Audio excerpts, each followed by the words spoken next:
खबर पर ज्यादा जानकारी के साथ एसोसिएट एडिटर राज ठाकुर हमारे साथ जुड़ चुके हैं। राज, देखिए, जब साल 2014 में बीजेपी की सरकार हरियाणा में सत्ता में आई थी, पहली बार एक वादा किया गया था कि पर्ची खर्ची को हम खत्म कर देंगे और ऐसा किया भी गया। आज 2024 में जब चुनाव होने हैं, यही बात दोहराई जाती है कि हमने पर्ची खर्ची को खत्म किया है। लेकिन कांग्रेस के उम्मीदवार नीरज शर्मा का जो ये बयान सामने आया है, इसको देखकर यही लग रहा है कि अगर कांग्रेस आती है तो शायद दोबारा से यही प्रथा शुरू हो जाएगी। बिल्कुल, देखिए, जिस तरीके का बयान नीरज शर्मा की तरफ से दिया गया है वो अपने आप में संदेह के घेरे में भी आता है, विवादास्पद भी है और इसे लेकर बीजेपी फ्रंट फुट पर खेलती हुई नजर भी आती है। लेकिन यहां पर सवाल ये नहीं कि बीजेपी इस पर खेलती हुई नजर आती है, सवाल यहां पर यह कि नीरज शर्मा ने ऐसा बयान क्यों दिया, इसके मायने किस तरीके से निकाले जाएं।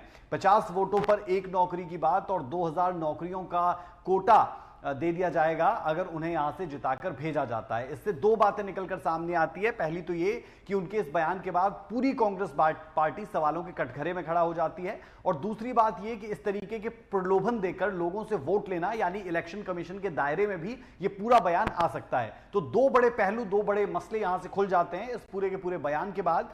और जिस तरीके का यह बयान दिया गया, लोगों के दिलों में लाजमी तौर पर घर करने के लिए दिया गया, यह बताने के लिए किया गया कि नीरज शर्मा उनके साथ खड़े हैं। अलग अंदाज के लिए तो हमेशा जाने ही जाते हैं, कभी सीवर की व्यवस्था खराब होने के कारण, ड्रेनेज की व्यवस्था खराब होने के कारण उसी तरीके से लोगों के बीच में अर्धनग्न होकर प्रदर्शन करने के लिए जाने जाते हैं। लेकिन अब की बार जो चुनाव बिल्कुल दस्तक दे रहे हैं, आचार संहिता लगी हुई है, और इस दौरान इस तरीके का बयान सामने आना नीरज शर्मा के लिए, कांग्रेस पार्टी के लिए मुश्किलें बढ़ाने वाला हो सकता है। बहरहाल नीरज शर्मा का जो इस पर अब एक और बयान सामने आया, आप इसे सफाई के तौर पर कहें या फिर पलटने के तौर पर कहें, और वो कहते हैं कि बीजेपी की आईटी सेल की तरफ से शरारत की गई है।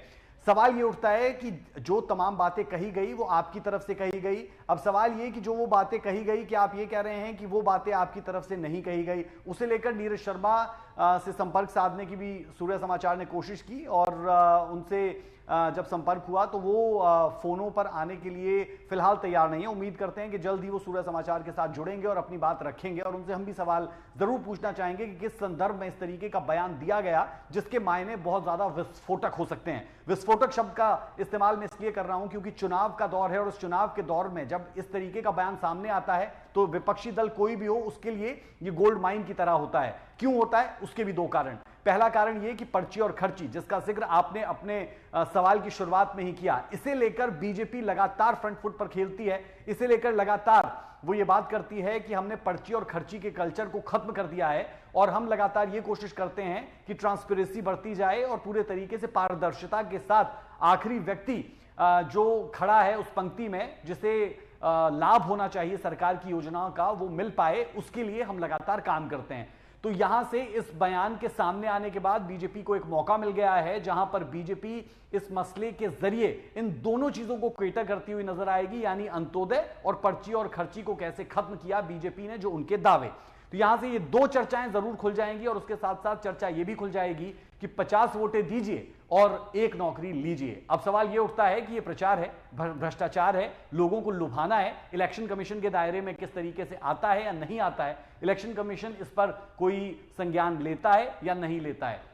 ये तमाम चीजें यहां से खुलती हुई नजर आएंगी, और बहुत बहुत कुछ आने वाले दिनों में इसे लेकर जरूर आपको देखने को मिलेगा। बयानों का दौर शुरू भी हो चुका है। जिस तरीके से कार्यवाहक सीएम हरियाणा के नायब सैनी ने ट्वीट किया, और उस ट्वीट के जरिए कांग्रेस पार्टी को कटघरे में खड़ा करते हुए पूरे तरीके से लपेटने की कोशिश की, और यह तक कह दिया कि कांग्रेस पार्टी का चाल, चरित्र और चेहरा इस बयान से साफ साफ नजर आता है। तो अब सवाल यही उठता है कि नीरज शर्मा के इस बयान के बाद क्या कांग्रेस पार्टी उनकी पीठ थपथपाएगी, या फिर उन्हें सीधे तौर पर कड़े लहजे में नसीहत देगी? बहुत कुछ है, अभी इस पूरी खबर को और खुलना बाकी है। जब बयानों की बयार आएगी तो उस दौरान ये जरूर देखा जाएगा कि किस तरीके के बयान दिए जाते हैं। हालांकि जो बयान अभी नीरज शर्मा का सामने आया है, उसे आप सीधे तौर पर कह सकते हैं कि जब लोगों के बीच में भावनाओं से ओतप्रोत नीरज शर्मा ने यह बयान दे तो दिया, उसके बाद वो आगे इसे कैसे डिफेंड करते हुए नजर आएंगे, या फिर आईटी सेल का कारनामा कहते हुए नजर आएंगे। अब इसमें सवाल यही है, क्या नीरज शर्मा ये कहना चाहते हैं कि उस भरी जनसभा में उन्होंने ये तमाम बातें नहीं बोली है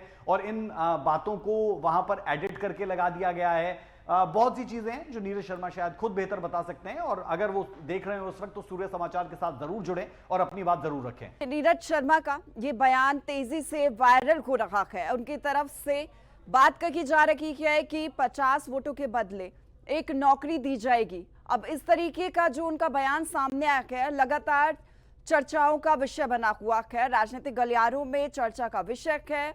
बड़ा विवादित बयान है, चुनावी प्रचार कर रहे हैं सभी उम्मीदवार, लेकिन इस बीच इस तरीके का बयान कई सवाल खड़े कर रहा है। आपको हम बयान सुनाते हैं नीरज शर्मा ने क्या कहा। हमारे मतलब की तो बात निकल गई, थम आयो लेट, अब असली सौदा तो नौकरी को, और सबसे ज्यादा जरूरत हमें नौकरी की। भैया भाई ने खुल्लो चैलेंज कर दिया, सबन की आज्ञा ले ली, हुड्डा साहब ने नौकरी देनी 2 लाख, यू मेरिट हमारे इलाके समझ आना रही, जिता के भेज दो 2000 का कोटा मिलेगा, और मैं की 50 वोट पे एक नौकरी की सिफारिश है, और जा काम तो जितना ज्यादा डब्बो भरेगा वह काम की उतनी ज्यादा ही नौकरी लगेंगे। यू मेरो फैसलो ना, इस समन को फैसलो कल को मेरे ऊपर थोप दो,